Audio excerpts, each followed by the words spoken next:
Step in the light where the movers be, talking that talk in the industry. Bartender, chefs, the late night beat, serving up stories with flavor and heat. From backstage drama to front of house flair, VIP nights and the people who care. So turn it up, get loose, be free. You know what time it is? Buck with me. Listen, today we're about to take you guys to the kitchen. Yes, to the kitchen, and I cannot wait to get into this conversation today. It's your boy Buck Wit with the Buck Wit Me show. Got to give a shout out to my sponsors, 1121. All I'm saying is, if you're ever drunk off that liquor, they're gonna dehydrate. Well, not dehydrate. They're gonna use their electrolytes, so you won't be hungover the next morning. So make sure y'all check in with them. And also got to give a shout out to Barzo. Listen, this app is gonna bring the community together. People are going to have fun at the club and at the bar because if you jump in the app, you get like 8 free drinks every month. Barzo, check in with that. Those are the sponsors. So first of all, I'm going to go and do it like this. Mr. Johnathan Rodriguez. I'm going to call him Chef John for the rest of the podcast. Award-winning chef, 2-time presidential chef, Michelin background, Forbes, Food Network, Fox ABC, clients at the Yin Yang. He does private events if you need it for February the 14th or a date night on a yacht at your house. Chef John, gotcha. Is there anything I'm missing? Bro, just laughter and happiness. That's it, baby. That's it. That's all we're missing. Everything but a nutshell. I feel like, okay, hold on. I know I'm missing something. You was on a network TV show, Supermarket Steakhouse. So yeah. I definitely did an episode with them at Food Network. It was actually really interesting because they reached out to me right during my career that I was running a restaurant in Tampa Bay. So it was a pretty good experience. They reached out to you, huh? Yeah, it was really interesting. I've had different people in my career that reached out to me, and I just never took that first step. But it's always been a dream from my mother and my father. I lost my parents in the last 2 years. So it's always been something that they've always put in the back of my mind. So I was like, you know what? I got to do something that, represents them. So that's why I did it. So, man, listen, I ain't trying to get too personal, but this show is to talk about hospitality. And I love that you're here today because we get a chance to tap in with that. Absolutely. But your mom and dad passed away the same year? No, my mom died 2 years ago. Okay. She ended up passing away during, she literally died the New Year's. So her birthday's February 9th. She ended up passing away in January. So we started the year already, pretty screwed up. Took a whole year, and then my dad died in December. So we would never open the year or close the year the same in our family. But we can only, embrace the memories that, we share in each other's lives. And, they kept me motivated. They kept me, very hungry at life and and I wouldn't be who I am today without my parents, to be honest with you. No doubt. I like that. Like normal people, well, I actually shouldn't say normal people. A lot of people would go into a depression or kind of stop what they're doing because they're trying to get past of losing a loved one. Unfortunately, for me, I never got that opportunity to actually mourn. You know what I mean? I had to bury my mom, and then boom, I had to bury my father.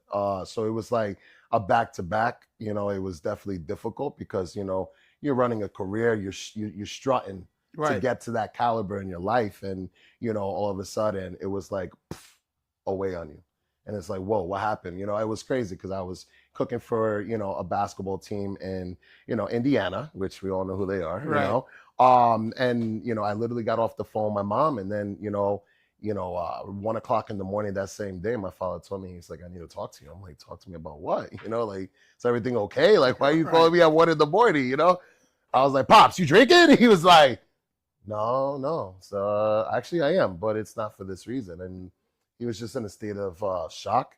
So when my father had told me, we lost your mom, I was like, what? I was a pretty high in corporate at that time for a company, and again, I was just doing so much, to be able to, grow, as a person and grow in my career that, that's when life just smacked me up. So, during that time, I had to do a very quick switch, change my whole mentality. Everybody was now watching me. I mean, even my dad was weighing on me. My family was now like, what are we doing? You know, my mom was a true rock in our hearts. Right. So it was a little bit difficult at that time to be able to see my family just like completely stay at a standstill. And I realized, oh my gosh, my mom was the real one pushing it, you know, and that's when it was like all starting to draw down. And it was like, oh my gosh, these people had no idea. You know, I'm still running a restaurant. I'm still opening restaurants. I'm still doing concepts. I'm still doing the TV. I'm still doing the magazines. I'm still doing the appearances. I'm still doing the podcast. But nobody understood what I was going through. Nobody understood what my mind was going through. When I'm sitting on a bus, when I'm sitting on a plane, when I'm sitting in a car, and it was like, dude, I can't believe I lost my mother. Right. Now I started seeing my father trickling down. And my father, unfortunately, he was, you know, waiting for, you know, he was on kidney failure. He was on dialysis. You know, he wasn't doing very well for himself. And, you know, he was a retired military, you know, he was just a very smart man. You know, he opened a very successful business. That's where my entrepreneurship really came through. Can't wait to get into that. You know, from my dad. So shout out to my dad. You know, my mom was a different type of hustler. You know what I mean? So like they're truly, you know, they were New Yorkers. You know, what can I say? You know, we have a different type of breed of hustle. You know what I'm saying? So it's a blessing, you know, because again, like, you know, here we are, you know, I'm married. I got 4 beautiful kids, you know, and it's like, you know, I'm so like engaged with this family oriented that it's like, I appreciate the time that they were with me. I never felt neglect or regret on anything because I was 100% there for my parents. I literally changed my lifestyle, you know, just for my parents to make sure that I'm here. So I lived every last of their favorite, and you know, and I did what I could do as a son for them, you know. Right. So it was a double win. But at the end of the day, you know, we lose people, and we're never set to understand that. Why we lose people, but when we lose the people that are the closest to us, we learn to appreciate the seconds more than moment times. Boy, you ain't never lying about that part. So it's been about 9 years since my dad passed away. I was during the mix show. My biggest condolences. No, same to you. During the mix show, and I got the phone call, and that's a moment I would never forget. It's that phone call. But the crazy part about that, like, I was jealous of my siblings because they was around him. Yeah. And I wasn't. I was here. You know, they were back in Texas. I'm here, and I'm just like, and I ended up getting over it like anybody would, but it just hurt. And like, you know, we live in a society, and I want to see how you feel about this. They say that men don't cry. Bullshit. Yeah, 100%. Shit, I cried on the way here. I said, what the hell? How did I get here 20 minutes later? Like, well, it's good. Nah, we stop. But I feel you, bro. I feel you 100%. You are not lying. Men cry 150%. Like, we human beings, bro. Yeah. We human beings. And it's a different type of rock. You know, like, we're a different type of rock. So, like, you know, it's one of those things that if you don't cry and you don't take that emotion out, that's when we start doing more ignorant stuff. Bingo. So, I mean, I'll share that moment. I'll share that tear. I'll cry with a lot of people, man. And I mean, you got 2 different cries. You got a funny ass cry, and then you got an upset cry. So, you know, you gotta pick and choose your battles, homie. You know, at the end of the day, you gotta pick and choose your battles. But yeah, you do. Either way, bro, we have to share some type of emotion, bro. Like, you know, you gotta think about it. If you ain't happy with what's looking behind, you know, back at you at the mirror, you're the only one that got the empowerment to change it. Yeah. You know what I'm saying? There's plenty of moments like us that you will take that moment. I mean, they say that genius people talk to themselves. And it's only the factor of them understanding what the true outcome is going to be for the question they're going to ask. Boy, blah! So, I hope y'all pick that up. So it's like, you know, we all kind of like talk to ourselves. We all kind of second guess our decisions. You know what I mean? And it's like we wait for other people to give us that confirmation, but we never realize that we've had the confirmation since day one. Yeah. We just waiting for people to filter whether it's a good, bad, or ugly type of deal. Let me ask you something, man. With us being minorities, you know, 100% proud, 100% proud, baby. Boricua, Puerto Rican. No, Puerto Rican time, but you know, I'm Puerto Rican time. I got 2 different mixes. I'm a Mamma Mia, but with a Puerto Rican empanada. You know what I'm saying? Hey, you from the Bronx? Hey, I'm from the Bronx, the boogie down. All day, baby. I'm from Castle Hill, South Bronx all day. Shout out to New York. 100%. Yo, Shell, Jay, hey. Johnathan. Listen, listen real quick, because I want to touch this is gonna be fun. I want you guys to enjoy this roller coaster ride because it's gonna go up, it's gonna go down. 100%. Was your dad? Did he go to the hospital a lot? Or was he one father that was kind of stubborn about getting help and going to the hospital? My father was the most remarkable, stubborn man I like how you said I've remarkable. ever met in my life. My father thought that he was Superman, Batman, Spider-Man, and Salsa Man all at once. I'm like, bro, you cannot, you're not Jesus. Shout out to Jesus. This, But you're not Jesus. You feel me? Like, there's, listen, man, I want to build awareness for everybody. Please Hit go it. check yourselves. Please go check yourselves. Mhm. Be a grown-ass man and be a grown-ass woman. Go check yourselves because you know what? Life is too short to find out that you're going to die so quick. Yeah. You know what I'm saying? Like, you got to take in that time to be able to articulate your mindset and say, you know what? Yeah, I got a family I got to take care of. But, man, if you're not here, unfortunately, it's like, next. This is what people don't understand. But you know what I'm saying? Nobody understanding this. They don't understand that we live in a dream. This is a dream, man. Yeah. Your dream, you manifest. You manifest your dream. You turn it into a reality. Once you understand the world of manifestation, once you understand the world is your world, nobody's going to start taking you out of your own world. They start taking you out of your own world for two major reasons: jealousy and hatred. And that's it. And when they take you out of your world for those two reasons, that's when you got to start shifting your unity. Because you can't be a community without unity. No, That's facts. no, that is facts. That's facts, You right? just said so, that That's was facts, Jim right? right there, boy. You can't be a community. You can't be, you get what I'm saying? Like, you got to have unity, bro. You got to have that understanding. So We're gonna get heavy today. With that being said, how did you manifest where you at today? Because the background that I know of you is actually bigger than what I had thought, expected. Like, I want you guys to understand, thank you. not Thank you for only those kind words, by the way. no, it's the truth though, bro. Because it's not only you're a chef, but you're also tapped in the music world. Yeah. And it's crazy in my mindset talking to you right now. I got so many places I want to Oh, go, yeah. but we gonna tap in and Yeah. get to all of that. So let me start from the beginning real quick because I think it's interesting. Everybody start cooking in the kitchen with their mom or with their dad or Of with their course. grandma Of or course. with their aunt. Like, who was that sibling who introduced you to the cooking world, or was it just the Ooh. family itself? Man, and I feel bad because this is not a soap opera, bro. Like, let me explain this to you, bro. People are gonna be like, "Oh my gosh, we feel so bad for Chef right now. This guy keep running back to his mama."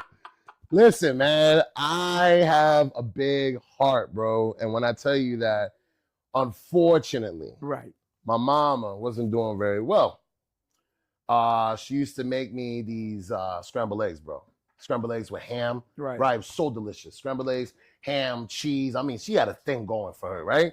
And one day I just watched her.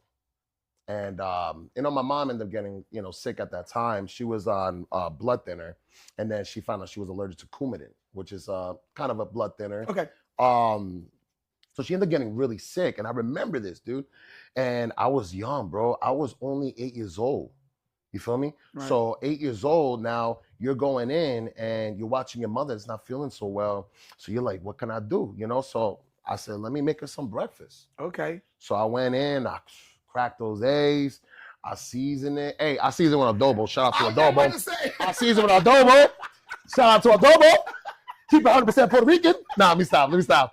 Salsone it too. Nah, this salsone. That is salsone. But I should have. Nah, let me stop. But I hate it with adobo. And, I just didn't understand the whole purpose of the word seasoning. So I looked at it and I didn't really pay attention to that seasoning part. I just paid attention to my mother cracking the eggs and whipping it up, you know what I'm saying? And then seasoning. I whip this thing up, I get it to her and I take it to her. I said, Mom, look what I made you. She was like, baby, this is beautiful. This is amazing. I said, Ma, look, I even drew a heart, like ketchup and everything for you, Ma. Like, I remember it, bro. And I was like, I'll be right back. I'm gonna get you coffee. And she's like, yeah, that's right, coffee. That's the right way to say it. Okay. Coffee. Coffee. Let's be respectful. right? I think I heard somebody say cafe. I don't know what they're talking about. But Bougie coffee. ass. So I had to go get, so I was getting my mom some Bustelo. Shout out to Puerto Rican. But I'm telling you, bro, Bustelo coffee. Grabbed it, and I see my mom, and my mom, she just like, she looked at me and she just started crying. So I was like, that emotion was like when I realized, like, wow, that's an impact, right? And I've always remembered that. Now, my mom was a funny woman. Okay. You wouldn't believe what she did to me, bro.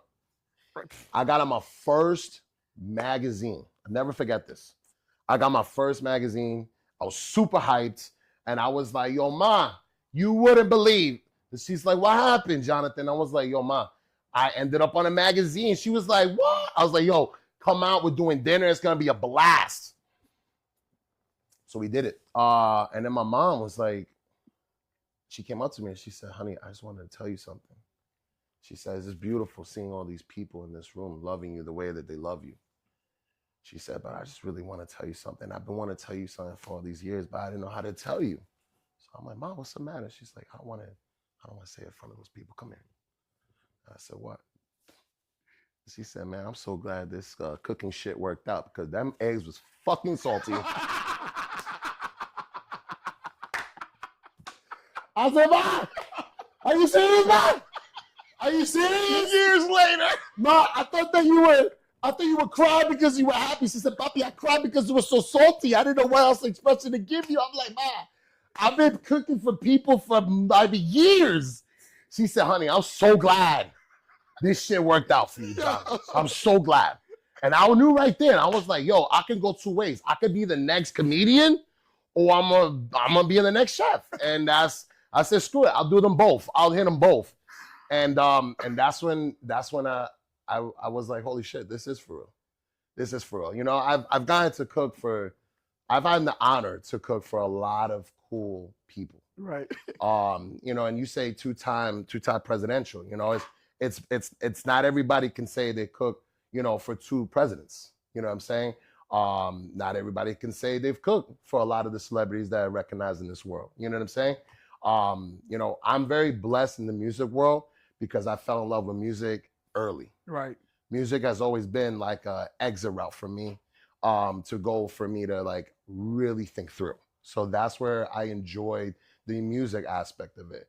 Growing up and, seeing people like Fat Joe and seeing people like, growing DJ Khaled, another true blessing of entertainer, you know what I'm saying? Seeing Jay-Z, seeing everybody from these opportunities that they have grown and they have envisioned their mindsets to be who they are today. Jadakiss, like I remember, as a kid watching these guys. Right. You know what I mean? And, to be able to be in the circle with the amount of people that I'm blessed to be in with, which is the same family, it's an honor.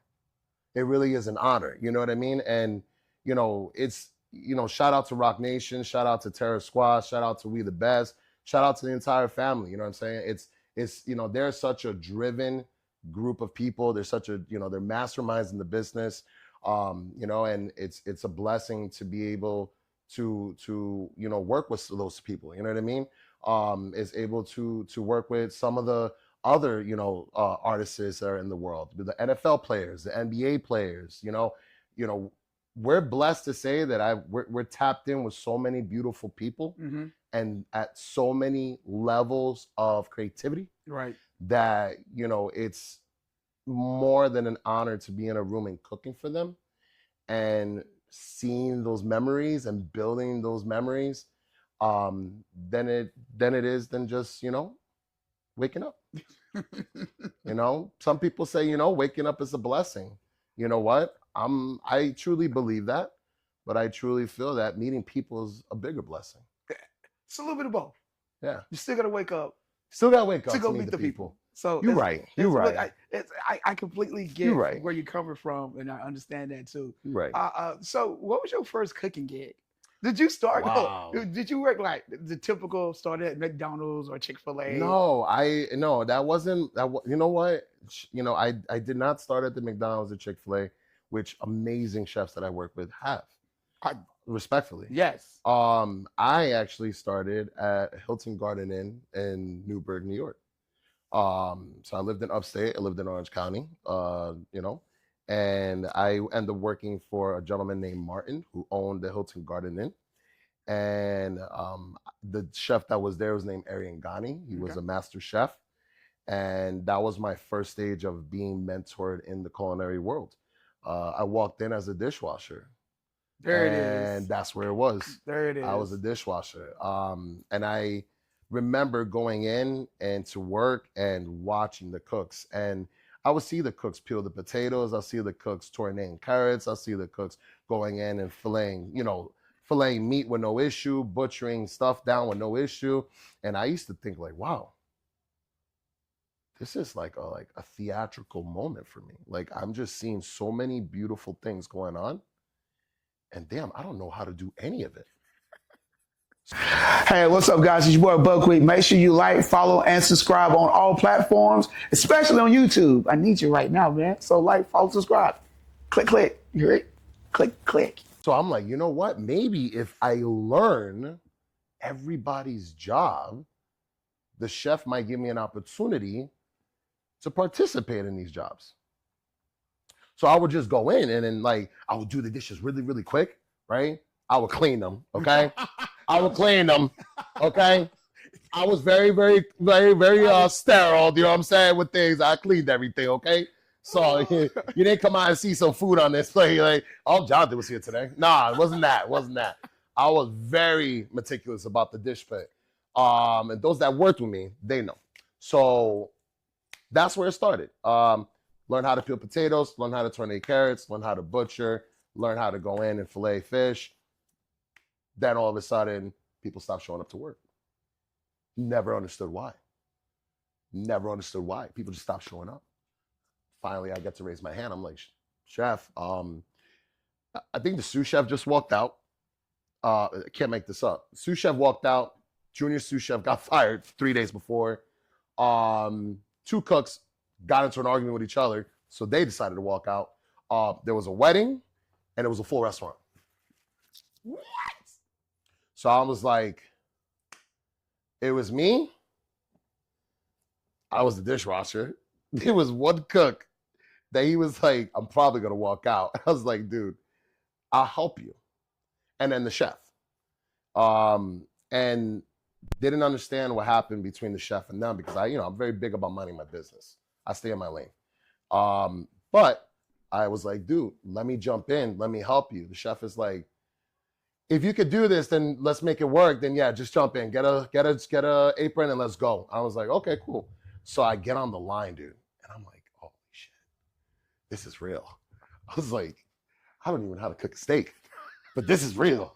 And I think that chick is missing the rest of the pieces, but it's got a drumstick and I think a breast. Like, I don't know what that airline chicken. I'm like, what in the hell's happened to the rest of the chicken? But I didn't care because I was on the line and I had the apron and I was feeling good. And then all of a sudden, I'm like, oh shit. I was like, that's like 10 tickets. I wasn't prepared for this. I was like, I didn't, chef. He's like, yes. I was like, 10 tickets just rolled in. He said, that's cool. You should start them. I said, but there's a question. Each ticket got like 6 items. He's like, yeah, you should start them now. And I'm like, oh my gosh. So my boy was like, we have 2 choices. We can walk out right now and just leave these tickets. Or we can just put out a whole bunch of shitty food because don't think we're going to be able to do all this together. And I was like, you know what? Let's do this. We got pictures up. Let's figure this out. Let's execute this and let's see how we do. If we both suck at the end of the day, I will quit my job and I won't do this ever again. And bro, we banged out 250 covers for the restaurant and the wedding that night. The next day, the chef came to me and he was like, you are going to be on the line. It just talked to me. Like, it just naturally happened. I took what I've learned from watching people and I applied it. And then thanks to the chef that was next to me who guided me through the process, that's where that confidence level was. So if you really want to understand how you win in life, you need 100% confidence. Because without confidence, it's going to be very hard to keep succeeding. Right. Does that make sense? No, it could. Yes. So that's what went for me that day. I fell in love with it.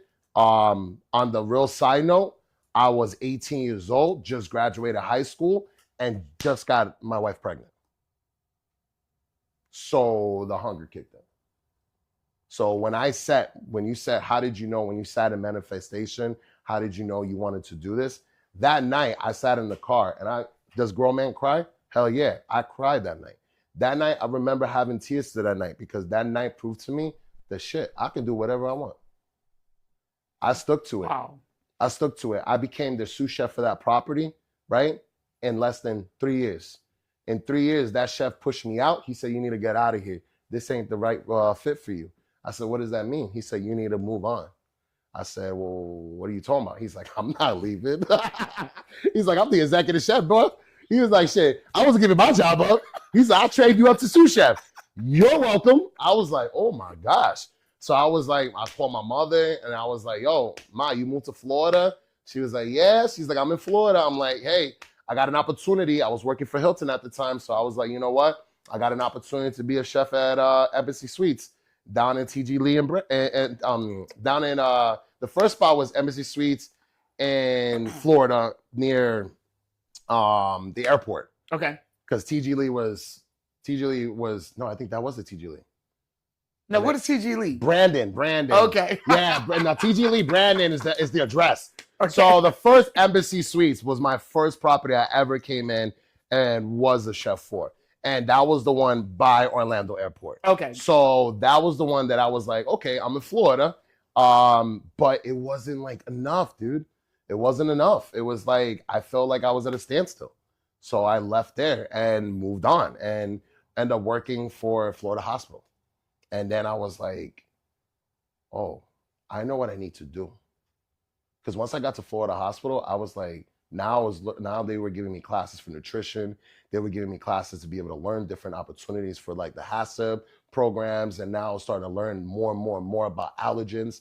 And I was like, wait a minute, I'm a sponge, bro. This sounds like free education to me that I don't have to pay for besides show up to work. So I took advantage of everything, bro.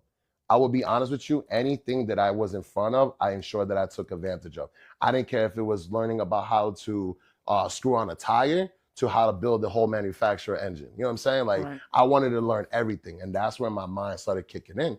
And went to Florida Hospital. There was a $1.2 million operation that they put in my hands. And then I made them that first year, 3.6. And I was like, oh, shoot, now I know how to run businesses. And I started learning, understanding businesses. And then I was like, then they took my whole brain cell and they were like, look, these are P&Ls, these are concepts, these are this, these are that. And I'm like, I'm in a hospital. Then they had me work at another part of the hospital, opening another part of the region. And I was like, oh, this is addicting. And that's when I was like, okay, I learned what I can learn from there. Then went to Holiday Inn Express for the one in Lake Buena Vista area. Became a banquet chef there, learned how to cook for banquet chefs there. So I've kind of hit every mark so far up to being an executive chef. Hell yeah. So by the time I went from being at Holiday Inn, the banquet chef, then I went to Swan and Dolphin as an operational chef, which I was an operational junior sous. So now I'm going between Blue Zoo, El Molino, you have Garden Grove, Kimono Sushi. You had all these restaurants, plus VIP, plus commissary. You weren't in one spot. And that was my favorite job in the whole world, right? Chef Robert Silvowski was my mentor and my executive chef for the property. Some of the best chefs came out of that property, man. Ryan Rattino, who is a 3 Michelin star chef, came out of that property. He owns Bresca and Joint in Washington. And now he's partnered up with a couple of other properties. You know, he's an excellent chef, Chef Ryan Rattino. You got Chef Sadorowski, which he is the director of culinary of arts for the guitar in Hard Rock. You know what I mean? You got a lot of cool chefs, bro, that just came out of that area. So we all had the same drive, is to keep moving forward. Swan and Dolphin kind of like hit the benchmark because I was able to go to Michelin restaurants and stage in Michelin restaurants. And it gave me that Michelin experience to be able to be a more dynamic, curved chef, more strategic, plating way more smart. I'm way more smart. Look at the way I sound. It's so New Yorker, bro. Plating way more smart. More smart. Nah. I got to ask you this real quick because you just said something. I think a lot of people and the audience right now is probably not really up to par when we say Michelin type of restaurants. You have your restaurants and you have the Michelin. What makes Michelin restaurants so Michelin top tier? Michelin. So you got first of all, you have your stars, right? You got your stars. Michelin is when you have became the best at that particular part of the business, right? So you can have sushi, for example, and you could be graded at a 1, 2, or 3 stars for that sushi restaurant, right? That is where the chef has now took that team and created expertise. Perfection is the key, right? Everything is to be at its perfection. Michelin has its own guides of responsibilities that you have to follow and you have to match to what they feel is going to be a Michelin. Okay? So there is levels to everything. When you work for a Michelin, that's a huge honor because that means you're part of a team that is perfecting a goal as a family. Okay? When you're the chef as the Michelin man, right? Right. That's funny, right? Because I got the white. Yo, I've got the white. Nah. But when you're the chef, like a Chef Ryan Rotino, right? That is a 3-time Michelin chef. Chef Thomas Keller, that is, I mean, again, more than 3-time chefs, right? These are chefs that took in this craft and became experts in it. But at the end of the day, each chef that was doing this did it out of pure love, out of pure energy, time, sweat, and tears. Right? It's harder and for chefs to win these Michelins. When they brought it to Tampa, I think it was probably like the biggest thing they could have done for Florida, right? By far. You're getting a lot of opportunities for these chefs to be able to showcase, right? There's a lot of amazing chefs in Tampa Bay as a whole, right? And you're giving that ability from a guest point of view to be able to now choose your best, right? So it's like building that strut for like who's the best, but still remembering the people like, hey, we have a lot more coming and growing, right? That competition, that competitive level will only grow Tampa Bay, okay? But when people start understanding how to really work and structure a Michelin restaurant, that's when they start getting the next one and the next one and the next one. And everybody has their own style. That's the beauty of it. So Michelin is very high end. I was blessed to work part of Michelin. I was never a chef that won a Michelin, right? So that is where, for me, is that Michelin background, right? I won't stand here and raise my hand and take on a restaurant and say, yeah, that was me. You know, I won't do that, right?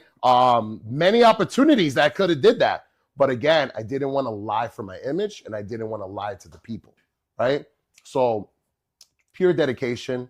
Shout out to all those chefs that are Michelins. It does take a lot out of you. And you know, the ones that earn it are the ones that always deserve it. That part. So, I'm glad you educated us on the Michelin situation because I know I've had these conversations with people who think they know what they're talking about. But bitch, you ain't in no kitchen. You ain't running no restaurant. I mean, I get it, you know. But you know, Michelin is broken in so many divisions. Like you have the som part, like the sommelier, the wine experts that are part of it, right? You have the GMs that are part of it, right? You have the maitre d's that are part of it. You have the servers that are part of it. I think that, you know, Michelin just talks, it's family. And you have to understand that that family is what's striving for that star. Gotcha. Right? It's not really just the chef. And people lose that feeling of understanding, oh, the chef. No, stop with just the chef. Stop with that. Okay. Stop with that, right? Yes, great job, chef. Yeah. Right? I'm a chef and I'm talking like this. Stop that.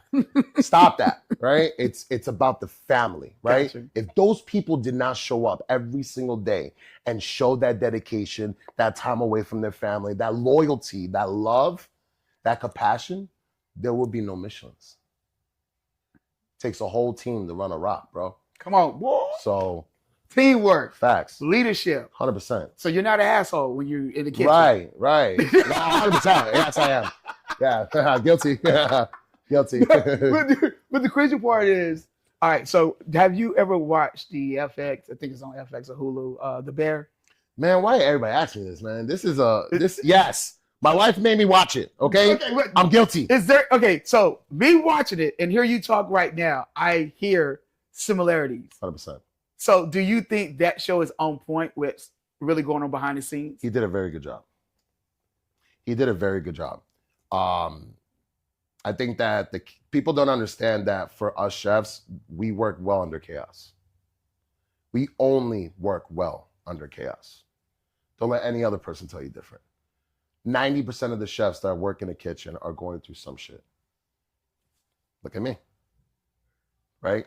We all go through some shit. It's always personal to ourselves, never to others. People think that it's personal to others because the way we act, the way we talk, the way we are aggressive. Yep. That is why they take it personal. We use the term, do not take it personal. When we hire you, we say, do not take it personal. When we talk to you, before we start a conversation, do not take it personal.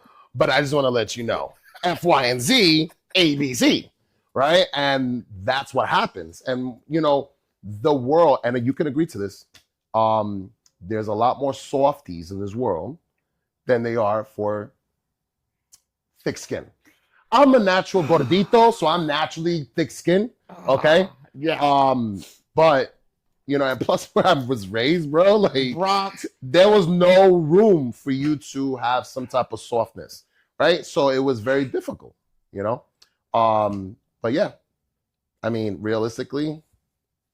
Okay, I had to ask that question because I'm on the beginning of the third season. Yeah. I paused and I'm back on the finish. So I was just like I said, listening to you talk, and I'm like, dang, it's real. He's saying so it was pretty much some of the scenes I saw. He's like, damn, that was chapter 6. Episode 6. Episode 6 video section, 25 minutes in. Like, I remember that. I felt that. I was in the kitchen too. I put on an apron and everything. So. I don't know how to cook it. I can relate to that. Yo, facts. So, your mom is, you said you're Puerto Rican and my mom's Italian, my father's Puerto Rican. Okay. Yeah. So yeah, you got the best of both worlds. I got the best of both worlds for real, man. Like I think the super romantic part, right? I'm super romantic, right? But I'm still Puerto Rican Italian, bro. Like, you know what I'm saying? Like, we still snap. You know what I'm saying? Like, we still snap. No, that's real. It's a beautiful culture, man. I can't complain. It's definitely two different diverse cultures in unity in one, which makes I don't want to say it, but I mean like a little clusterfuck a little bit. It is right? what it is. Let's bleep that out. You know what I'm saying? It is what well, it a little is. bit, right? Because it's like you got two different heritages talking two different things, and everybody thinks they're better than everybody. So it's like shit, man. I just stay in the middle. This is your product, babang. You got me, right? I like tacos. I like everything. I like all the foods. I like Puerto Rican food. I like Italian food.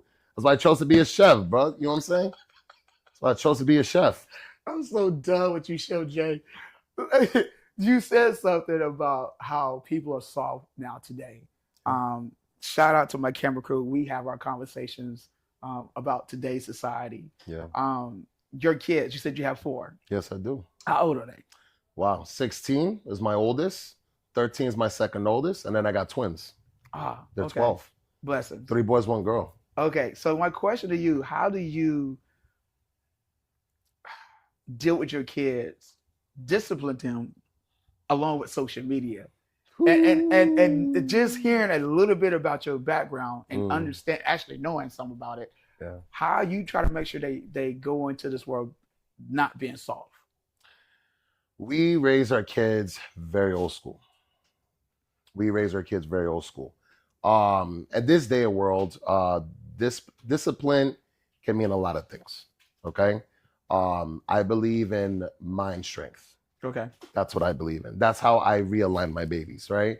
I let them know, like, hey, we can take our frustration out in the house. We can have our debates in the house.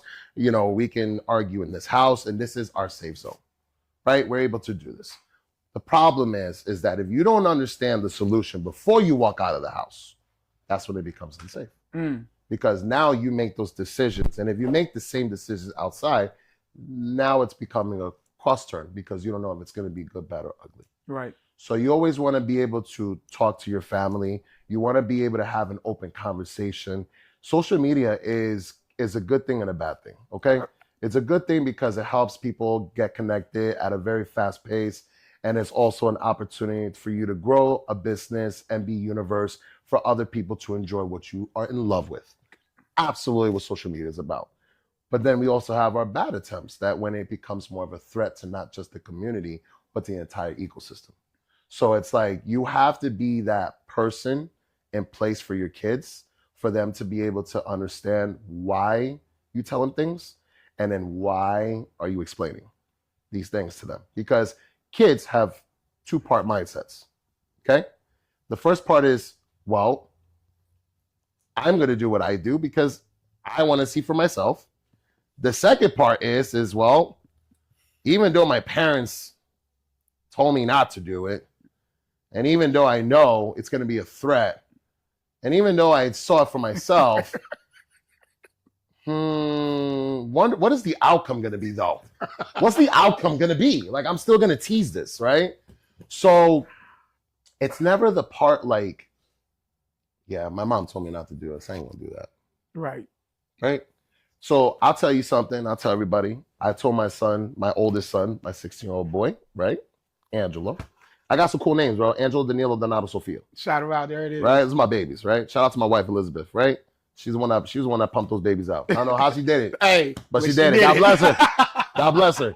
But you know, my kids, you know, I always, you know, I've had that conversation with them, and I told my oldest son on his birthday, his 16th birthday, bro. I told him, I said, son, there's only one thing I'm gonna tell you. There's only one advice I'm gonna tell you, and I promise you, you're gonna tell your kids one day. He says, yeah, Dad, tell me. You know, I'm really excited about this, you know? I said, yeah, don't worry. I'm going to tell you when you do the candle blowout. He was like, wow. He's like, this is going to be real news. He waited, bro. I have to give it to him. He waited the whole night. He finally came up to me. And he's like, Dad, what was that thing you wanted to teach me and tell me? I said, it's a very humble state that we're going to have right now. I wanted to tell you something. Now that you're 16 years old, and now that you blew those candles out, I want you to understand that there's only going to be one thing that's going to bother you, and it's the word no. That's it. I love you. Have a good night. He was like, wow, the word no. What the hell does that mean? My father told me the word no. Wow, I waited all night for that. Until he goes and he tries it, errors it. Hey, Dad, I want to go with some friends and this and that, and blah, blah, blah, blah, blah. And I already read the system. I already was like, nah, doesn't sound good. And I was like, nah, no, Angelo, no. So he got pissed. He was like, are you serious? Yeah, 100%. That doesn't sound good. No. Okay. Another time. He went to his mom. Try to get the answer out. Shout out to the wives. Hey, for real. Shout out to the wives. So they say the famous words. Did you talk to your dad? Yeah, I didn't do that. Because right back to me, he's like, yo, Dad, this, and that. I'm like, son, that doesn't sound good. That doesn't sound smart. No. Those no's, believe it or not, in the long run will make you humble.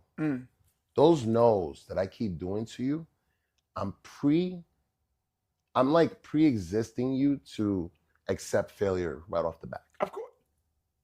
Right off the back. I'm teaching you to understand that the more doors that I say no's, and those little ones that I say yes, they should feel like an amazing win. Because I tell you, bro, my whole fucking career has been about a lot of no's and some yeses.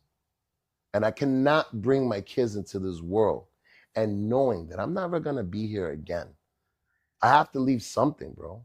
It's not money, right? Money's a blessing, okay? Money's a blessing. Money comes and goes. But the problem is you don't die with that. you only die with your legacy. So I wanted to focus more on the legacy. So I teach my kids to understand that, you know what? We're going to win sometimes, but we're going to fail most times. And the way you understand life more for you to keep moving forward is by understanding those no's are going to come more frequently. Okay. Oh my God. Your son, 16. Have y'all had to talk about the women? Bro, let me tell you, bro. Hold up. Let me tell you, bro. Chef Johnathan, hold on a second. Listen, this is the Buck Wit Me show. I just got chicken with my sponsor real quick. Be right back. Hey, it's your boy Buck Wit, and we're tapping in with one of our sponsors right now, and we will be getting back to the conversation that I'm having. You know what I'm talking about. Anyways, if you're ever in the nightlife, entertainment, and you're drinking all that liquor, Live 21 is what you need in your life, man. And on top of that, if you're in the gym and you need some extra energy, you need some Live 21. The reason why we got 2 different bottles is because they have 2 different flavors. So make sure you check out Live 21, either in the gym or in the club or as your daily drink. It's your boy Buck Wit. Let's get right back. Hey, we back in this with Chef Johnathan Rodriguez. And we was talking about his son and has he had that conversation yet? So how did that conversation go, if you had it already? So I had that conversation with my son, but the problem is my son beat me to the conversation. So unfortunately, leave it to him, you know. Shout out to my son. No doubt. Shout out to my son. Listen, you only have so much control in life, right? So, you know, I would say is always prepare your kids to be safe, be smart, and, you know, reposition. Gotcha. Safe and smart, be repositioned. My son is very smart as far as like, you know, taking in what we tell him and putting it into effect. So I have to admit on that, you know, I'm very appreciative that, you know, our kids do listen to us at that level of understanding. Of course. So, you know, we don't, you know, I was a young dad, you know, and it's not that I, you know, wouldn't appreciate the young grandpa part, you know what I'm saying? I just, you know, for me, you know, I feel that, you know, this is the time that, you know, as I am career driven, but also a parent, you know, you have to be able to get something in forward so that you can also have a foundation for your family. Of course. So, you know, I believe that my son, you know, will make those decisions right. And, you know, it's exciting to see what he gets into. Okay, so the reason I asked you that, I know the women that we dealt with when we was that age or a little bit older, and then dealing with today's women is different. Yes. So, yes. like, women today feel like they should be, they're different. Different. You know, I've been happily married for 17 years. You know, and I will tell you, it's difficult to see some relationships now, man. Yeah. You know, you have a lot of different, you know, give and takes in a relationship, you know, and you need 3 good, powerful things together. You need to balance each other.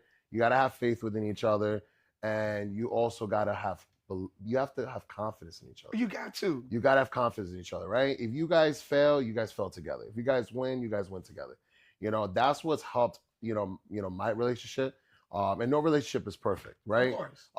You know, I will tell you right off the bat, you know, you got to have your good, bad, and ugly at the same token. But, you know, I will tell you that, you know, you learn a lot from each other. And if you cannot balance each other, you should never be together. You know, you got to balance with each other. This world's all about balancing, right? So that's how, you know, the women now these days, you know, you got a lot of mixed type of women now. Yeah, you do. know, and, you know, we love them all. We love them all. We love them all. We love you, girls. Do we really? We love you all. But we also know that we just can't fulfill everything in the world, right? You know, and, you know, look, there's for every soulmate out there, there's a person for you. That's how I look at it like that. For every soulmate out there, there's a person for you. When you're listening to music with your kids, do you use the clean version or the cuss words? Why you doing me like that, man? Why you doing me like that, bro? Like, this has not been approved. Let me stop. I will tell you that my kids will do it whether I give them the permission or not. Dope. So I believe my children have gone many times into the Little John song, Get Low, and they understand what the real, you know, from the window to the wall, right? You know, I've played the clean version many times. But for my brother, you know, Little John, I love you. You know, Uncle John, this John can't have you listen to the whole song. You know what I'm saying? Like, you know, listen, you know, our kids are, you know, are gonna always do sometimes their own thing, right? So my kids listen to a lot of different songs. I will tell you that it blows my mind the level of music that they love. Some days you'll hear them when they're playing hip hop. Some days they're listening to jazz. Some days they're listening to pop. Some days they're listening to R&B. Some days they're listening to Mozart. And I truly understand why. Because their mother and I are so in love with music. Of course. Fun fact for the people. Give it to her. Let's go. Your boy used to sing. Fun fact. What, in church or just? No, I used to sing in high school. I was part of the dance team in high school. Everybody's gonna be like, "What? How about that? Y'all didn't know that?" I was part of the dance team. I have the moves. No, let me stop. But no, I'm being for real. Was part of the dance team for my senior year. Always loved the dancing. Always loved the music aspect of it. Was always friends with a lot of people that were in music. So I think that, you know, people ask you, "Oh, is cooking your first love?" No, music was my first love. Dope. It was the only thing that I can actually, you know, run to. It was my therapy. You know, food became my addiction, which was different. It was an addiction to see how creative I was, to see how passionate I was. Music gave me an understanding how to live my life. Yeah. And I was able to take those and learn from them. You know, super Biggie fan, right? Super New York, Big Pun. You know, like, you know, and then I grew up in the 90s. So, you know, you had Fat Joe, you know, you had the Locks, you had the Rough Riders, you had Terror Squad, you know, you had Jay-Z. You had, I mean, this is what New York spoke about. You had Tupac, you know, and, you know, it was just being in love with music was never an option for me. It was like I was just naturally fell in love. And that's crazy because I feel like you've been for the Bronx, like you ran into these people in the streets. Yeah. And it was just a normal thing. It was a normal thing, you know, like you know, you experienced this, you know. You would see the Locks, literally, like you would see the Locks walking down the street. You would see, you know, these people, and you're like, where are their security, bro? Like, where is these people's security? You know what I'm saying? Like, and like New York is just a whole different animal, bro. Like, you know, and our jungle is way different than Tampa. Oh, you know what I'm saying? So like, I think that nobody really cared about what they feel and what they wanted to be at because they felt that home was home. Yep. And like, no matter where in the barrels you were respected at a level to be respected at. You know, you show respect, but you also gain respect through the levels of growth in your life. I said it every time. You know what I'm saying? So you gotta earn that still. You gotta earn it, you know? But I tell you, ain't nothing different than I feel like this is what I tell people, man. I say Tampa is the new Miami and New York crossover. You know, people are coming over here. It's such a melting pot. It's so beautiful. You know, I fell in love with Tampa, you know, and that's why I built the business in Tampa, you know, and you know, and that's why, you know, we are here. You know, I love New York, but Tampa just showed me such a different love, you know, and that's that when you feel that, and that, I mean, it could be from Texas, right? Yeah. Texas shows you a different love. You know what I'm saying? So it's like, I believe that culture soaks up what they want and spit out what they don't want. That makes a lot of sense. We get recycled a lot. I love your musical choice of music. Yeah, back I love in it the all. 90s. And the part that you just broke out that you used to sing in high school days. Yeah. Bro, so what R&B groups you like or singers? I'm so glad you said that. I pulled a list. I'm making his own playlist on iTunes. Love his out. Hey, yo, get my Boys to Men out. Get my voice in out, man. Listen, it was the smooth, man. It was the smooth. I'll be honest with you, I loved it all. I didn't care. NSYNC, Backstreet Boys, you know, New Kids on the Block. New Kids on the Block was, I mean, I love them. You know what I'm saying? You want to talk about real old school? I fell in love with 112's music. I fell in love with Boyz II Men's music. Once I understand that type of style of music, I stood in it. You know what I mean? And then all of a sudden it was like, you know, you get sucked in. You get sucked in. And all of a sudden you listen to Chingy. And you're like, oh my gosh. And all of a sudden you listen to Cisco and you now listen to Drew Hill. And it's like, yo, where these amazing people come out? But then you start finding Luther Vandross. Come on, hey, see, that's another and then level. You start finding, I'm gonna go deeper. Because everybody says Michael Jackson. Everybody says the Temptations. But I'm an OJ's type of guy. Okay. I like the old school. Okay, the Temptations. The Temptations. The OJ's, like, you know, that type of music, it just hits your soul differently. It does. You feel me? And when you hear that, and you hear those love songs back in the days to the love songs now, and don't get it twisted, bro. Breezy has got it on lockdown with the love songs. You know what I'm saying? Shout out to Breezy. Yo, he's for real. He's like, you better stop. He said, you better stop. This music ain't love song. Hey, listen. Hey, he talking to the women a certain way. That's all I'm saying. We not talking to the women the way we talking to women back in the days. Like, come on, bro. Man. The women attitude, the way they get out there is just different now. And I'm gonna say that because of social media. Yeah, social media has turned a lot of people's mindsets. Exactly. Yeah. And the way that women feel disrespected is the same way that men feel disrespected. And the thing is, like, there's no respect. It's more disrespect than respect, and I hate that. That's factors. I hate that. And you know what? Women. Let's see. This is the thing. Women are the most beautiful creatures in the world. Yes, they are the most beautiful creatures in the world, and men are also beautiful creatures in the world. You know what I'm saying? There's a double win there, right? But like I said earlier, for every person, there's a soulmate. So you got to find that match, man. Like, you know, everybody's so different, and I think it's more harder for relationships. I got a buddy, right? I got a buddy that made me laugh. I just had this conversation with him the other day, and he's an attorney, and he's a divorce attorney, right? And he calls me up. He's like, "Yo, John, I need to talk to you, bro." I was like, "Yo, you need to talk to me. What's going on, bro? Like, first of all, I'm not a divorce attorney. I can't help you out. Like, are you going through a divorce?" He said, "Hell no. That's why I never got married." Oh, thank God. All right, all right, because I didn't know how to fix that situation for you, bro. So he goes to me, he's like, "Yo, John, like, I gotta change my career up." I said, "What?"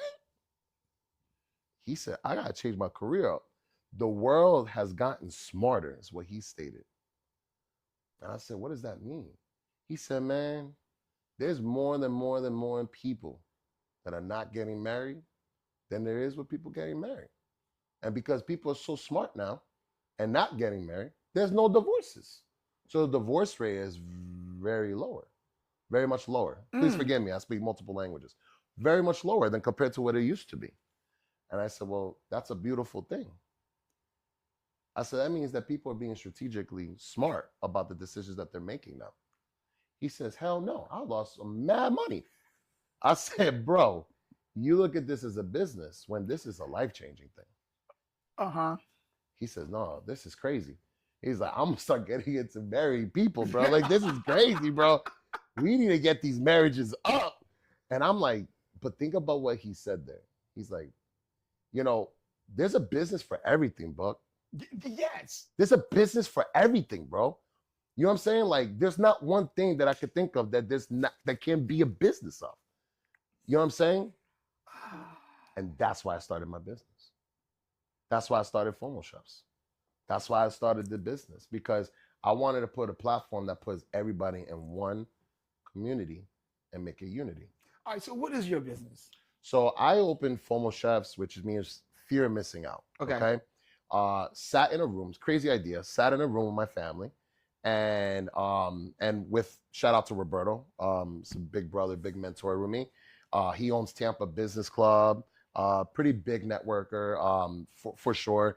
Women Impact Network, Latin Chamber, just a very strong, driven Puerto Rican artist, right? This guy was a celebrity artist. I mean, he was so many different experiences Right. about this guy. And you know, big brother to me, really big close family to me. And I remember sitting with him, my little brother, and me, and I'm like, bro, I want to do FOMO chefs. And they looked at me and they're like, what? Bro, that's the most negative thing to start with. FOMO? And I'm like, bro, you don't understand. FOMO chefs, fear of missing out. Like, you're going to be fear of missing out doing business with us. Plain and simple. We're going to make sure that we only deal with some of the top tier people at their calibers, put them together, and we're going to be able to put on anything and everything they could possibly think of, whether it's starting a business, whether it's putting on a luxury event, whether it's putting on a charity event. I mean, when you look at it and you try to figure it out, there's so many different avenues for you to pay for subscriptions, for people to linger you jobs and to get these leads. And all these people that do this, they are spending money. So then I go and I say, well, you know what? How do I collaborate people and get them to be able to work as a hub? Okay. So you got things like people that need to open businesses. So we got into the consulting part. I consulted the properties. I consulted for Marriott's and Hilton's. My background is very much so consulting properties, not just being a chef, right? And not just being a businessman. But I fell in love with the idea of consulting properties. So consulting always gives you an avenue to be able to meet new people and get that network to rise on a very high strut, because every single person has an impact to one person. Okay? You're probably like, how is that possible? Well, think about it. You start a business, and then when you start your business, what do you need? You need photographers, you need videographers, you need people that are going to go in and do TV settings. You're going to need also to throw a party. You're going to need catering. Oh, and you want some attractions, so you want some people that you want to come into your party.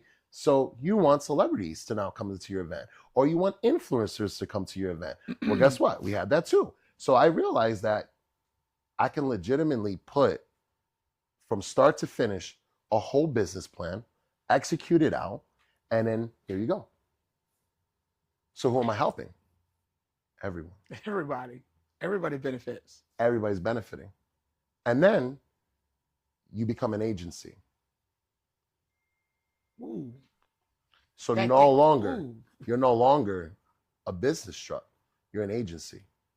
So my agency was broken into consulting, luxury brand catering. So we can do catering for anybody, whether it's small or large, right? But there's a catch to that. You also need private dining. So we're able to do private dining. We're able to take any chefs throughout any culture. We're tapped into over 780 chefs throughout the US, which are all different nationalities. So if you want a specific type of style food, we're able to execute that out with authenticity. Who's doing that? Nobody. Because that's built through relations. That's built through network. We're tapped into a lot of Michelin chefs. So what my goal is to bring different Michelin chefs now to Tampa Bay, instead of you having to travel to Spain, travel to London, travel to Italy, and travel to all over these states, because I already have great relationships with them, right? Right. So bringing them down and doing these beautiful dinners, not to take away what Tampa Bay is about, but to engage Tampa Bay what others are looking at, right? Okay. And then we said, well, music. You're like, John, you love music. Yeah, bro, I love music. So we were blessed enough to partner with certain promoters. Shout out to DJ Clutch, right? As one of the family members. We have different promoters and different bookers that we like to work with. And, you know, I try to take the best of the best from different areas and then put them in one spot. And then now I'm getting connected with nightclubs, and now I'm getting connected with venues. And now our company gets to look at 650 venues, and nobody knows this. So now people are wondering what's going on in this world with Chef Johnathan. Chef Johnathan was running Sally Mar, and now Chef Jonathan's in Tampa. And like you said, I'm seeing you here, and here, because I get to be me now. Right. I get to be the person that I was always are to the people, right? And I love to help, so I love to see it all, right? And I call myself probably I like to network with people, but I also like to plug people in and give that opportunity for them to see what their opportunities are about, right? And I love that. That is my high. That is my high to Right. see people win. So I created that with a team, and I'm so blessed for the team that we have today. We have now encountered in 6 different cities, which is a beautiful thing. We're hitting 6 different states. We're going to be also launching our catering luxury brand. So it repositions our brand as an overall. And now we have the opportunity to showcase any event from top to bottom. It's a blessing. While still building businesses, and it doesn't matter what business you're in. I literally can pull anybody and pivot them to be able to go in from start to finish and start showcasing. So who's doing that for everybody in Tampa? Us. Nobody. But you guys. Us. Right? This is a blessing on its own. I mean, what you're doing right now. And shout out to Buck Wit and the entire team back here, okay? No doubt. This is a blessing, right? Where we met, okay? Where we met, and there's always a saying: if you see him more than twice, he's supposed to be in your life. If you see them more than twice, they're supposed to be in your life. Remember that. Yeah. If you see them more than twice, they're supposed to be in your life. Now, there's eyes under here. Okay, I'm gonna say this like this. There's eyes under here. Okay. We protect our vision. We protect who we are. The one thing we never remember to protect is everyone else. The day that you start protecting everyone else along with yourself, and you know how to do that, your community grows bigger. The confidence level becomes more agile. The wanting to be part of you becomes more greater. Seeing your movement, seeing what your storyline is, and seeing where you're going to take that next step is where people have that drive. Right. Right? Right. Motivation, right? I call it the magic 3. The magic 3. It's the magic 3. I teach everybody this. It's the magic 3. And I'm going to teach you because you guys are family, all right? Okay. You guys are all family. This is the only 3 things that you need to be successful. And I think that I've cracked this code, and I believe that anybody that hears this is going to understand. Okay?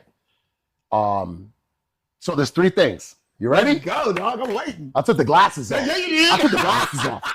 I took the glasses off. Lock in, baby. Lock Right? in. I took the glasses off, right? So this is what I've learned through my good, bad, and ugly, right? There's only 3 things. And it's crazy because we pay for this, right? And I'm being serious. We all pay for this. The first thing is creativity. Now you're probably saying to yourself, How do we pay for creativity? how do we pay for creativity? You don't pay for creativity, right? Y'all don't pay for creativity, right? Wrongo. You like art? Yeah, You like food? of course. You like cars? Duh. All creativity. How you like that? But how are we paying for it? Boom. You buy subscriptions? Leave behind the scenes said Netflix. Subscriptions? Subscriptions. You see an art piece. Doesn't matter if it's a necklace. Doesn't matter if it's clothing. Doesn't matter if it's painting. You're paying for it. You're paying for it. You see food. How many times you go out and buy food? Daily. Creativity. Don't matter if it's McDonald's. Don't matter if it's Burns Steakhouse. It's creativity. The number one thing that we pay for is creativity. If we didn't pay for creativity, we wouldn't be here creating. Ooh. The second thing, okay? This is a big one. It's the second thing. Mentoring. We pay for mentorship. Now you say to yourself, we don't pay for, but we don't pay for mentoring. Like, I'm mentoring others. That's not true. If that wasn't the case, we wouldn't have a teacher. We wouldn't have a mother. We wouldn't have a guidance counselor. We wouldn't have a coach. We wouldn't have teams. We wouldn't have somebody to believe in. That's mentoring.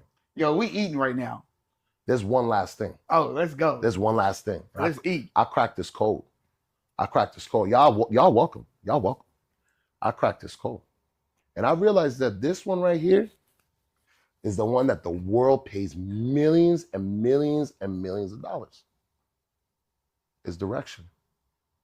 People want to be told what they're going to be at. People want to be directed, bro. People want to be directed into the right path. And they'll pay thousands of dollars to listen to somebody to tell them, yeah, you should go left. But when I break it down to you, it becomes a little bit more different, right? Right. Direction is something that's not built through people. Direction is built through your heart and of your choice of what you want. You have to be guided, and you have to watch your surroundings, and you have to be responsible in your direction. Too many times we are wasting to worry about who the next person is going to direct us. That's if we didn't have direction, then why do we have CEOs? Facts. And why do we have COOs? Facts. And why do we have all these positions? Why are there so many chiefs and no Indians? Because everybody's looking for direction. It's better to direct somebody than take on the problem. Damn. And we pay for it. We pay for it.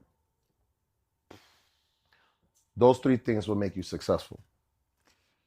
I saw something today on IG when I woke up, and I forgot, it might have been Tim Robinson, and he was basically saying like, and he broke down as he was talking about it. He's like, I don't do this for the money. I do this because I want other people to enjoy what I'm doing, and then I want you to learn from it. Correct.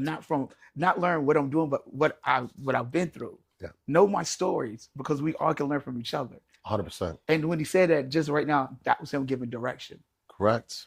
I'm like, yo, let's learn together. We all can be successful. Because if I know you're doing great, I did my part, because you're winning at life. Well, why don't people get successful, Buck? You got to understand that part. Again, it's another crack case. Why don't people become successful? We all get the same opportunity. Think about this. And everybody's going to be like, no, we don't get the same opportunity. What is wrong with you, Chef? I'm from the Bronx. I'm from the Bronx. Listen to me. Listen to me. Okay? We all get the same opportunity because we get to a certain age that we finally can think for ourselves. Right. That is your opportunity. You stop, you learn, you steer. We have a problem that we stop, we don't want to learn, and then we're steering the opposite way. And that's unfortunate. Everybody gets the same opportunity, right? Right. Where we take our opportunities happens in different parts of chapters in our lives. But people have a hard time being successful only because they're scared of the word fear. Which fear, okay? I'm gonna make your life easy. How about this? What does fear mean to you? Failure. Failure. Procrastination. Procrastination.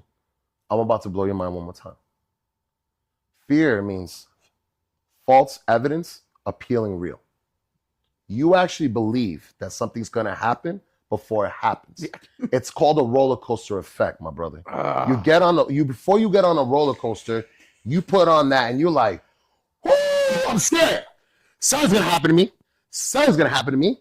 Something's gonna happen to me. And then you're saying that all the way till you actually put that latch.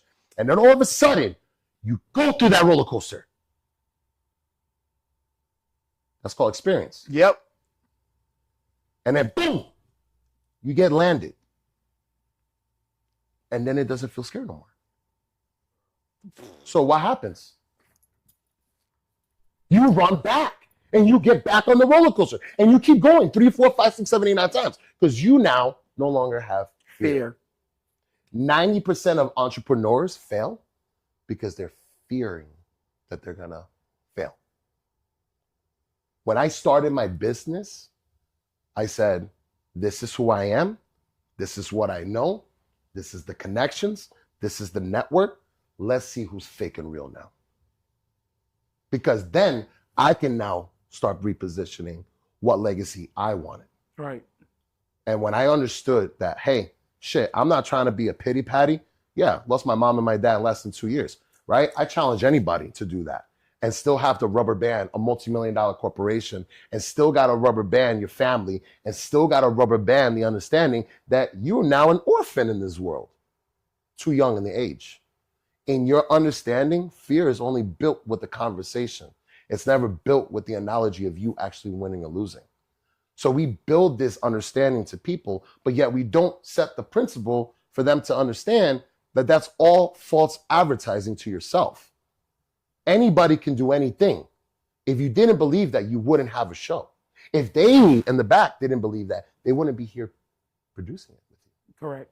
Beliefs come into those that accept your love and your wants, right? Right. So that is where, for myself, I had to reposition so quickly because, you know, a lot of people don't know I was getting tested for cancer. Damn. A lot of people don't know that shit. Hello. When was this? This was not too long ago. So This was last year, December, that I was transitioning out of the property I was working with, that I had to now make a decision on where I wanted to be and where I wanted to see myself for the rest of my life. You know what I'm saying? Like, right. And it was really a culture shock because I had to check. I was getting sick, right? So things were happening, boom, boom, boom, boom, boom, boom. And now it's like, oh shit, what happened? I was 508 pounds, dude. Like I was 508 pounds with congestional heart failure, right? A fatty liver, right? Pre-diabetic, right? And today, I weigh 389. That's crazy, bro. 389. That's crazy, right? Didn't get surgery, right? They didn't get surgery. They've been wanting to put me on surgery. They wanted to put me on they put me on the CPAP, right? It was crazy. It was crazy. I was the next one to go, right? And the doctor legitimately told me that. He was like, bro, you're the next one to go. Like, if you don't change your act, if you don't change. And you know what I had to give up? This is crazy, bro. I had to give up my job to change my life. Are you serious? I gave up my job But that's to your change income. my life. So you want to talk about like really believing in what business you do? Right. And really believing in who you are? That's how you know if you're a real product, bro. If people accept you for who you are chills. and love you for what you bring, you are the real product. We're not selling anybody but ourselves, right? Nobody, you know what I'm saying? You know, I got different brands and I'm connected to different brands, right? But at the same token, you're the product, you're the image. You have to sell to the community, and the community has to only do one thing: trust in you. Yeah. So, Oh, that's what God. famous is. Boy, Chef J, Johnathan Rodriguez. This is probably the second time since I've started doing the Buck Wit Me show that I've been speechless of what somebody has said. Thank you. And it goes back to what we were talking about with your whole dad situation. Like, Yeah. as men, women, but as minorities, like, we need to, tap in with our health. And, some people are like, I don't believe in doctors. It's like, doctors been around since forever.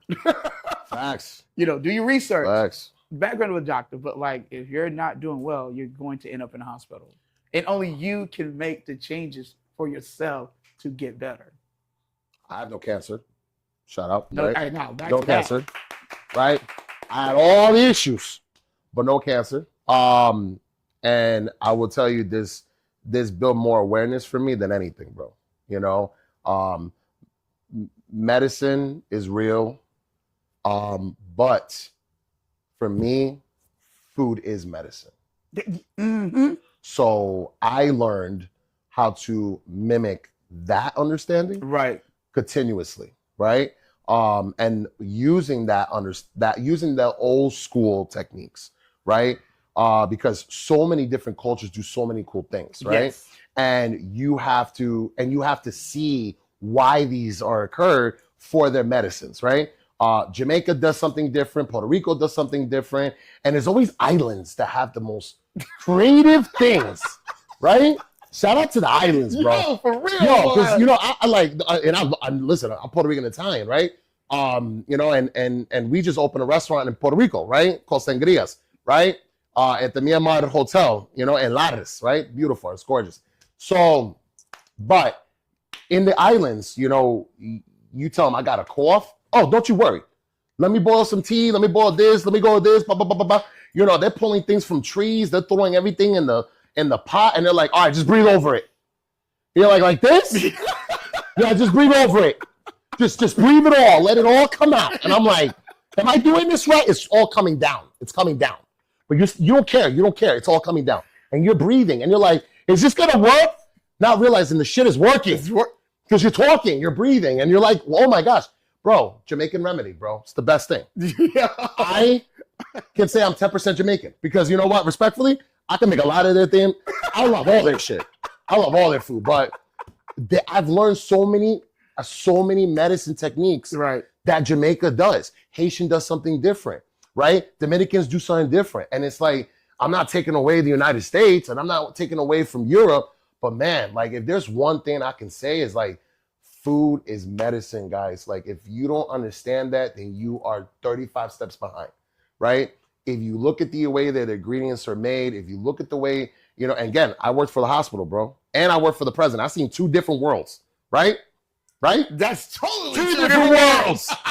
I seen the COVID world, yo, and I seen the non-COVID world, respectfully, right?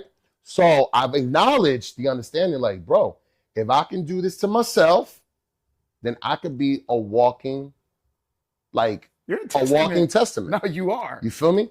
And that's what I did. We changed the whole household. Whole household, bro. I don't want you to leave, Chef. I don't want you to leave. We gotta listen. I gotta bring you back. We'll be delighted. I'll be delighted. So let me just throw this at you real quick. What? Because you are a celebrity chef. What celebrities have you cooked for? Wow. Richard Roundtree, Rebecca De Monterey, Jim Carrey, Smoke DZA, West Side Gun. Wow. I mean, you got We the Best. Yeah. You know what I'm saying? You got people from Rock Nation out there.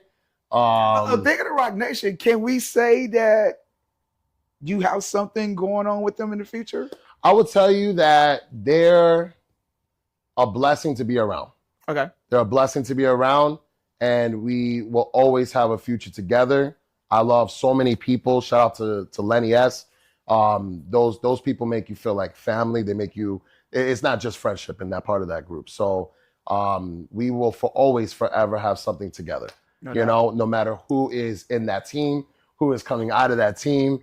You guys know it. So I can't splurge it, but I will tell you that in my life, I am so blessed to be in so many different circles. But, you know, like, I mean, I took young Jock to Hard Rock. Nobody know that. Did you know that? When he was in town? Yeah. About a month ago. Yeah, because our boy Ralph, shout out to Ralph, Legendary Links, my other blood brother, I love you. You know, listen, everybody, when they're in my hands, it's a different world. You know what I'm saying? It's a different world. You know, Legendary Links brought them out. They did a beautiful event. Right.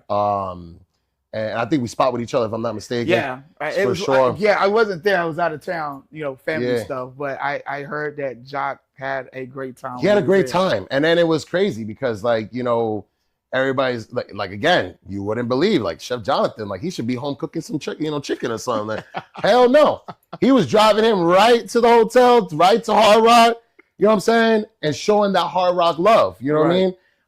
And that's what I like to do. I like to show people what Tampa's about. Yes. You know, so agreed. I do get a lot of different people. There's a lot of different celebrities that do come here, you know. I'm blessed to be called a celebrity chef. I've earned that. And the people have blessed me with that, right? I don't just walk around and tell people this, right? But, you know, I will tell you that it's not talent, it's hard work.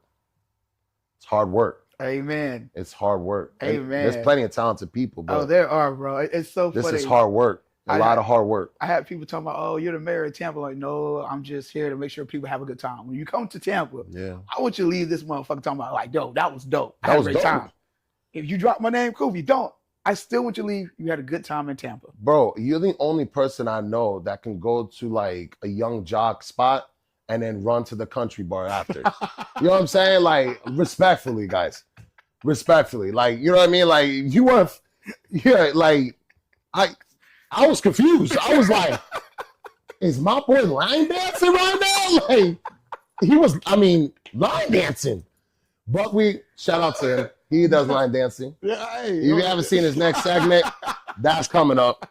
Nah, let me stop. No, but for real though, bro. Like, I mean, think about it. You know, if people are calling you the mayor, then you know what? That's a blessing. That's a blessing. Just take it. Just take it. Take it. Take it. You know why? Because we're not reminded enough when we're doing great. So when people are telling you that you're doing great, bro, just take it. Just take it. Be appreciated. Be like, you know what? I don't see myself like that, but I appreciate the kind words that you brought onto me, right? You know what I'm saying? Like, and then, bro, if you want to be the mayor, bro, don't worry, bro. We got a whole crew for you. We got you set up. Shout out to Formal Chefs on now. We'll get the whole thing. Stop. No, we gonna plug that. No, we gonna plug that. It ain't FUBU, it's FOMO. Let's go, FOMO. Baby. He said it ain't FUBU. Yo, don't be getting that. Yo, bro. He said it ain't FUBU, it's FOMO. Oh my God. Hey, yo, that's wild. That's funny though. So real quick, before you get up out of here, bro, what you got going? Anything, any events, anything coming up that you want to announce? So we do have a couple of people that we're working some businesses with.